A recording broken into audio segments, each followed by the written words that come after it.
Marie-Georges Buffet.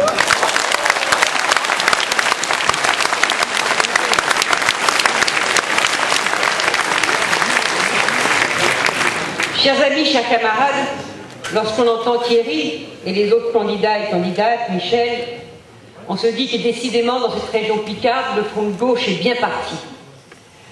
Mais je trouve quand même un peu étonnant, je vais vous faire une critique, qu'aucun et qu'aucune d'entre vous n'ait relaté les événements du jour. Moi, FR3, j'ai été interrogé, première question, sur la visite historique à Laon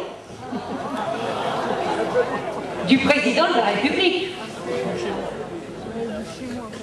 Le président de la République a remercié les salariés et les entreprises publiques d'avoir, comme d'habitude, répondu présent face à la catastrophe qui touchait notre pays. Et il a eu cette phrase, se tournant vers les quelques fonctionnaires qui étaient là, parce que les autres, il m'a dit que c'était dehors, mais loin. Soyez fiers, aura-t-il dit, d'être fonctionnaire. Ça s'est passé dans votre région. Et il leur a expliqué, ça je trouve ça c'est du Sarkozy pur sucre, qu'avant, quand il y avait un poste de moins de fonctionnaires, c'était un poste de moins de fonctionnaires, il est payé pour le savoir, c'est lui qui a organisé la RGPP.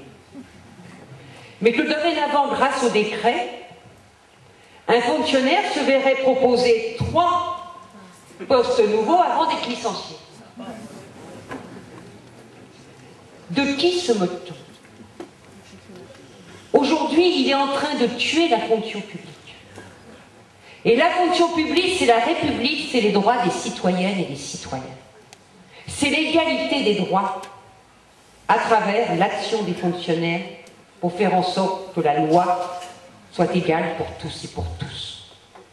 Eh bien, je dis à Nicolas Sarkozy, qui est venu faire ce rond de jambes dans la réunion picarde, le journaliste me disait pourquoi à Laon? Il y avait Bertrand derrière. Et il a terminé à Beauvais.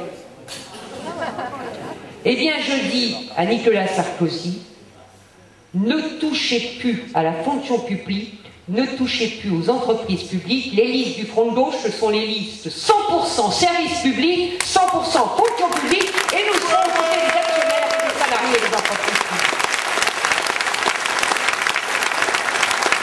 Car enfin, nous sommes face à un nouveau défi pour notre combat. Jean-Luc l'a dit avant de partir tout à l'heure. Nous sommes désormais devant une sorte de nouvelle tyrannie économique, morale, politique. Lorsqu'on voit que les principaux établissements bancaires qui ont reçu le soutien des États aujourd'hui utilisent l'argent public pour continuer à boursicoter, mais pour attaquer les États souverains, comme en Grèce, après s'être servi de la crise pour éliminer leurs concurrents. Lorsqu'on voit que les principales institutions publiques, européennes et mondiales sont mises au service d'un seul but, mettre en concurrence les salariés, empêcher l'adoption de nouvelles législations sociales, favoriser les délocalisations, lorsqu'après le désastre qu'a connu Haïti, la Banque mondiale est incapable de financer un véritable plan de reconstruction pour ce pays, lorsqu'on voit qu'en Afrique aujourd'hui, nous sommes passés de 900 millions à 1,2 milliard d'hommes, de femmes, d'enfants qui souffrent de la faim, au même moment où les multinationales de l'agroalimentaire achètent 30 milliards d'hectares pour imposer des cultures qu'ils vont exporter au lieu de laisser se développer une culture vivrière pour nourrir les populations de ces régions. Lorsqu'on voit que le gouvernement de la France se révèle chaque jour plus complice, plus faible devant le pouvoir financier.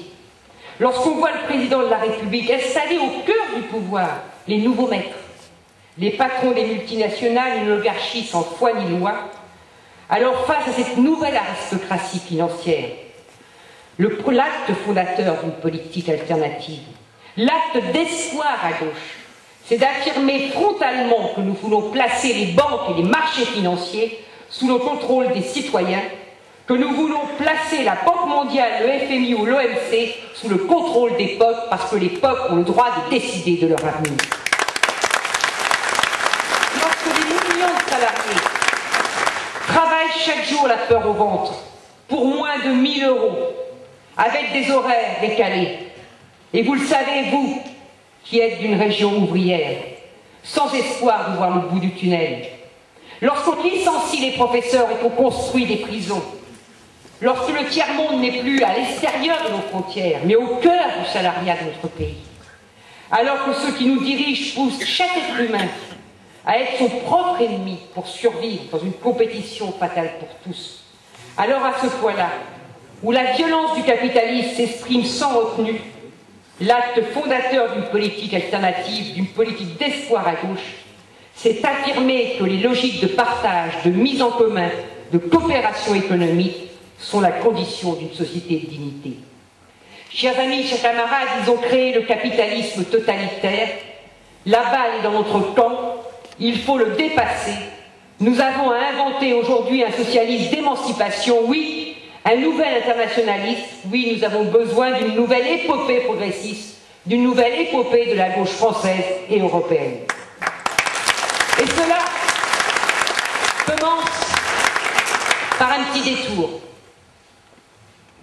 Notre mobilisation le 14 mars prochain, au premier tour des élections régionales. L'enjeu est considérable, car plus notre score sera haut, et plus nous aurons la force dans les régions pour imposer des politiques sociales et écologiques de rupture avec ce système.